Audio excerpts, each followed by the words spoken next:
Morning, peeps. I've got a cracker for you today. An absolute cracker of a video because I've seen a lot of drafts this week that people are putting out and they're paying no attention to team structure. And team structure is probably the most important part of making any team.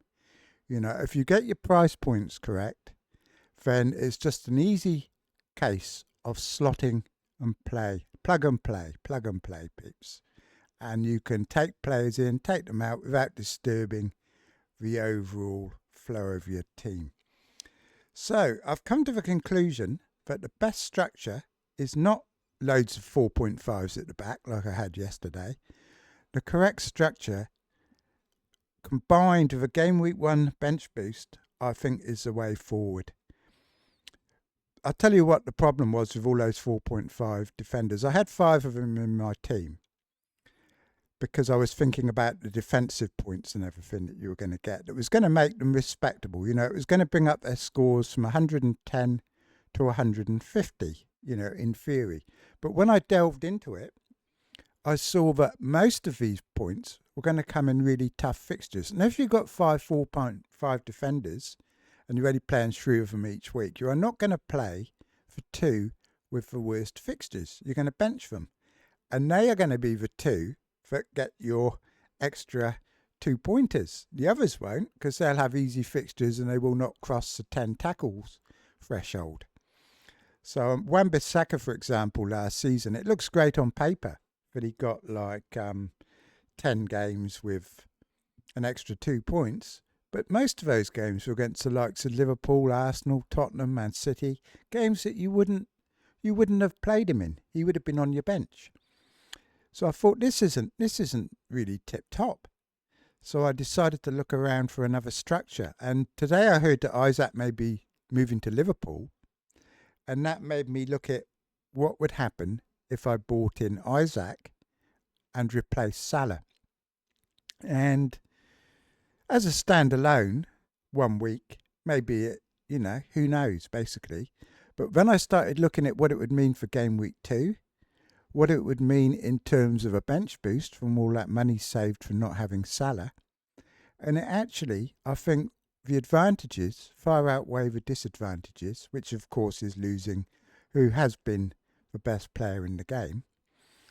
But there are reasons to be very optimistic with this team. And I think if you put this team into FPL Review or Solio, whatever's coming up, I think you will find that non-Salah teams will fare fairly well in the according to the algorithms, because they improve your team so much as a whole that I think they outweigh any extra points that Salah might well score. Because and the other thing, of course, is Salah's getting on a bit. His end of the season wasn't great. Once he signed his new contract and everything, not the greatest. And I think what a lot of people are missing is that when Trent stopped playing, Salah was awful. Salah relies a lot on Trent for his points, I think. You know, they had such a good relationship. He owed Trent for a lot of his points. And now he's got to work with a different fullback behind him. Wirtz will have also kind of changed the way the game's played a little bit. And it all points to Salah not being able to repeat the same levels that he was at last season. You know, he's obviously still a very good asset. However, the upside of not having Salah is huge. For example, you can have 3 set and forget defenders, which will play every week and which you will benefit from their points, their defensive points, because you'll be playing them, you know, even when they've got a tough fixture, like Virgil van Dijk. They are the games when he will get those points. And a team like Liverpool can also keep clean sheets in those fixtures, and he can pop up with a header. So, you know, so keep a good defence there. So I'll go through it anyway. We'll try not to ramble too much.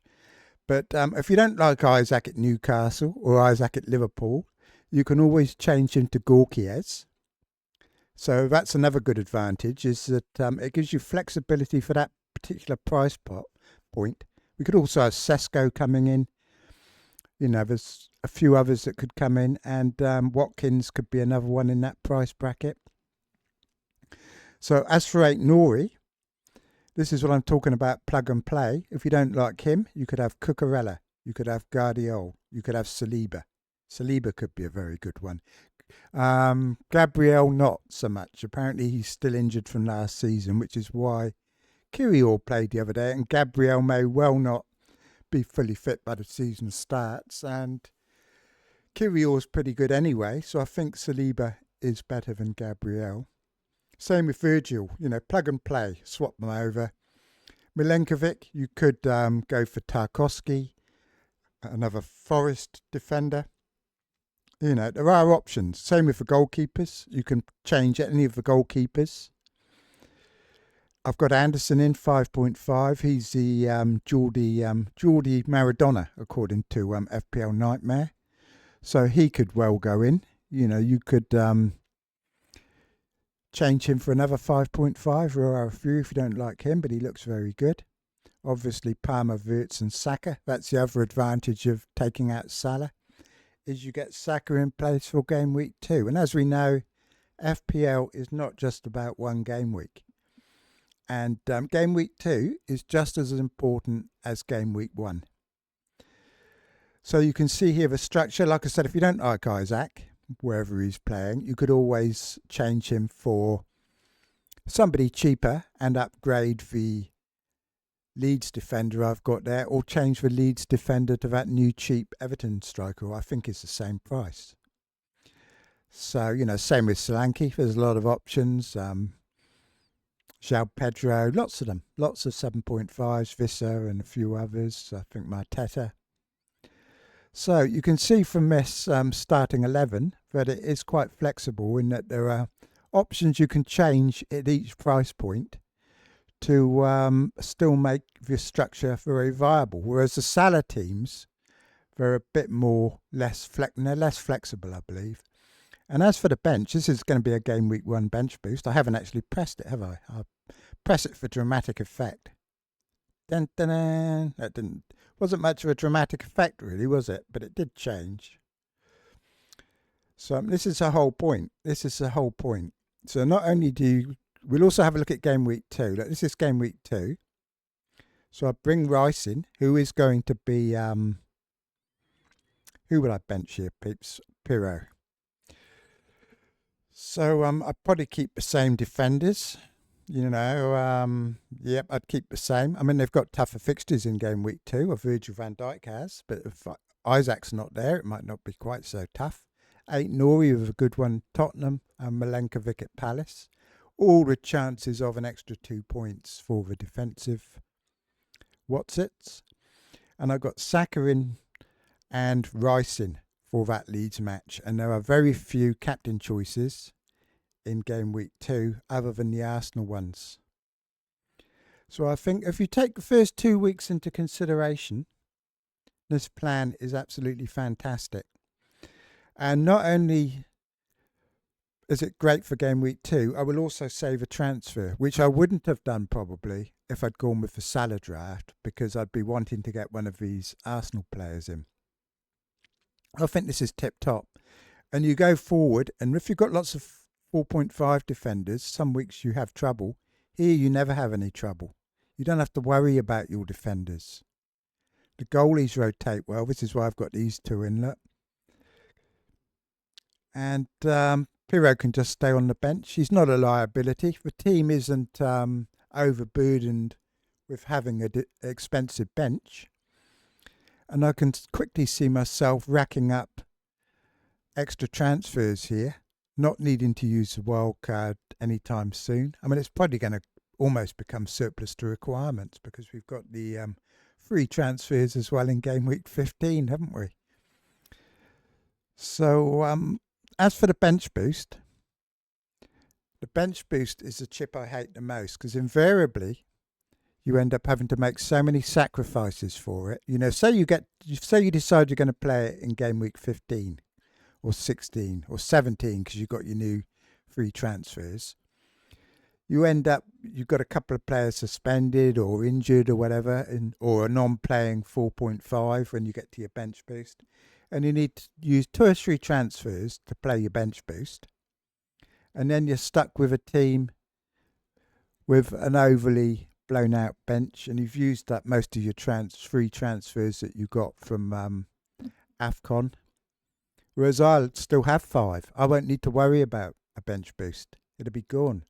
Because honestly, the bench boost, like I said, it's the most annoying chip out there.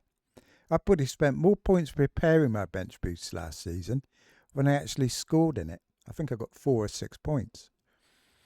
And just get it out of the way. You know, treat the opening game week as your wild card and use it to make a bench boost. And it's pretty good. Pretty good. You know, I don't know what I'd get from his bench boost. I mean, Rice probably won't get anything, but you never know. He's not the Rice of old, is he? The Rice of the last half of the season was absolutely fantastic. He was on corners, free kicks. He's going to be playing in that advanced role now because they've got a holding midfielder in. He won't get so many defensive points, but he's going to get assists. He's going to get goals. You know, for 6.5 million, he looks pretty good. But like I said, if you don't like him, you could always change him to Kudos or another 6.5. But in game week 2, he really comes into his own. And Wan-Bissaka could pick up some bench points here. De Kuiper, Kelleher, probably not so many. Or I'd probably have make it more realistic. Petrovic on the bench. But I'm really loving this structure, and I don't see me going with Salah now. Even if Isaac doesn't go to Liverpool, I don't think I'm going to begin the season with Salah because it's a bit of a fear pick in my case. Because I look at their fixtures, I look at his form at the end of last season, I look at the fact Trent's left and that Wirtz has come in and he's having to work with a new fullback, and his age, and all those other factors. And the fact that last season was a bit of an outlier, there's no way he repeats last season. He's still going to get 200 plus points, obviously. But it's a bit of a fear pick.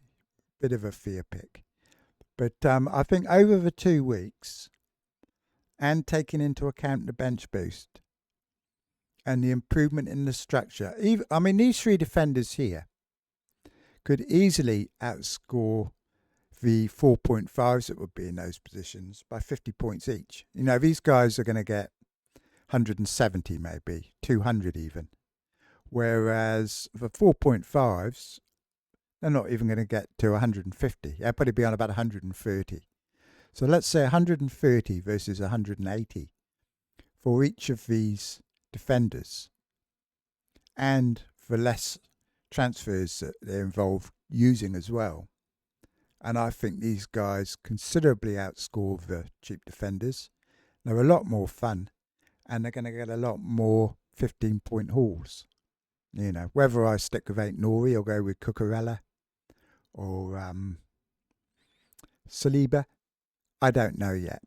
But the beauty of this system and this structure, like I said, it's a perfect plug and play structure because there are always going to be great defenders at that price. Whereas the 4.5s, they always look good in pre-season. But the reality is, teams like West Ham, teams like Brighton, and other kind of lower mid-table teams are so far behind the likes of Liverpool, Man City, and Chelsea that, once the action kicks off, and West Ham are drawing 1 each every week, while Ain't Nori's scoring for fun, and Cucurella's getting goals and assists, and Virgil van Dijk's racking up the clean sheets, along with Milenkovic, then you soon go off those 4.5s. So, and this isn't even compromising. This is not even compromising. You look at this attacking lineup, nothing wrong with it. It's only missing Salah. Now, you remember last season, I wanted to take out Salah in game week 29, and I was all set to do it, but Haaland got injured. But I like this a lot. I really do. I can see myself going with this kind of structure. And like I said, I think once the algorithms come out, And Andy and all the rest of them start looking at their algorithms to see who they should be picking. I think the algorithms are going to not like Salah. I truly believe that. I think they're gonna see that overall it's better to go without. So I think there is going to be a move away this pre-season from Salah. At the moment, everyone has him, but I think by the time we get to kick-off, he's going to be in a lot less teams than he is now. According to this, he's in 57% of teams that are being made on this site, which isn't huge actually. I thought it would have been more. But I can see that dropping below 50%, to be honest with you. Because Game Week 2 in particular is so much easier without Salah. You know, I think they're away at Newcastle that week. Whereas look at these Arsenal players, home to Leeds. Fantastic. You know, I've only got one Tottenham player in here now. I mean, they're away at Man City in Game Week 2. And what's putting me off Tottenham is the fact that they have PSG 3 days before the Burnley match. So I don't even know if I'm going to keep Solanke. You know, Solanke could become João Pedro. He could become Visser if Visser were to go to Newcastle and Isaac went to Liverpool. He could become anybody, basically, which is, again, why this structure is so good. Anyway, peeps, I'm off now. And remember, go to the members area, pay your 99p, and join our mini league. And we're having a community team in the members area as well. So we're going to be voting on that every week, on who to bring in and all that. So it's going to have a real community feel, because when I had my Facebook group years ago and we had that community team, it did kind of feel like we were as one, you know, battling against everybody else. So little communities are great, and we're going to have that going on in the members area, peeps. So get your wallet out and pay that 99p, of which I think I get 66p. You know, so I'm going to be absolutely raking it in, peeps. You know, I think we've got 8 people so far, and it's going to be huge. The less the better, to be honest, because the smaller the mini league we've got, the more kind of intimate it is. You know what I mean? Like, you know everyone else in it, and it's a lot more competitive. Anyway, peeps, I'm off now. Got to go to the West Coast on a road trip, and I'll talk to you all later. So cheers for now, and goodbye.